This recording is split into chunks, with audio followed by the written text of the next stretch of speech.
As Moses turned the river to blood, good old Pharaoh still refused to let the Israelites go. But Moses didn't give up so quickly. He came back for more and approached Pharaoh asking him to let his people go for the third time. But as expected, Pharaoh denied it. But now it looks like Moses was going to send Shrek in the swamps if he wouldn't listen. But Pharaoh didn't like the disrespect, so he told Moses to leave and stop yapping. I swear this boy will never learn his lesson. But as Pharaoh went down the stairs for a walk, he came across thousands of frogs in front of him, and boy, it looked like Moses was right. God really did send Shrek and the swamps into their land. The entire nation surrounded Egypt and made their streets smell like fart spray, just like They invaded the land of the Egyptians, aura farming in front of them. But now Moses came back, stepping on them frogs, asking for the fourth time to let his people go, and boy oh boy, Pharaoh still doesn't believe in God and refused to follow. So Moses told him to check his cut, but Pharaoh didn't have hair. But that's when one of Pharaoh's boys started complaining about his head. Oh, now this is what happens if you're a stubborn little baby. Look at your boy!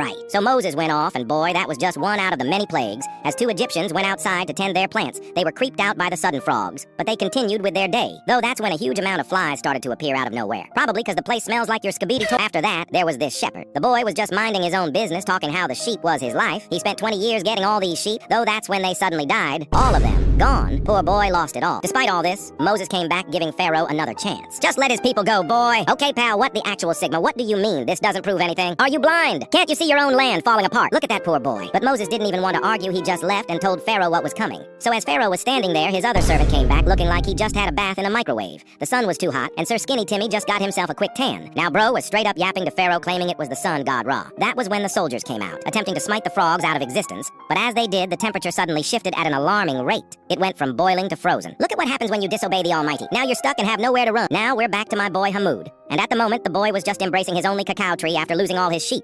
But that's when the locust fell straight down from the sky, devouring the poor boy's tree until there was nothing left to be seen. But it wasn't over. They started to nibble on the boy's only possession he had left. Man, I wish I could do something. But this is how the story goes. He lost everything at this point, so the locust went off and ended his misery once and for all. After that cruel moment, Moses went over to Pharaoh for the last time, and it looks like Pharaoh was teaching his son false information. But now, Moses asked for his people to be set free. But since Pharaoh was stubborn, he had to reveal the power of God once again. This time, the sun hid its face from the earth, making the environment turn to complete darkness. So this was the very last warning Moses gave Pharaoh. But guess what? He said no. So Moses just dipped out. But as he did, the angel of death suddenly appeared aura farming, completely mogging his creatures. Now this was the last plague, and most likely the worst. The angel of death was sent to kill every firstborn in Egypt. This was the punishment for the wickedness Pharaoh did to the innocent children. But as he went to enter the next house, he ignored it, thanks to Moses telling the Israelites to put blood on the door made by young lambs. But back to Pharaoh, everything was going to go downhill from here. It was time to teach Pharaoh what happens when you mess with the creator of the universe. His son fell to the ground unconscious and dropped dead, losing his life just by the presence of the angel. At this point, Pharaoh was officially humbled by God. Okay, now join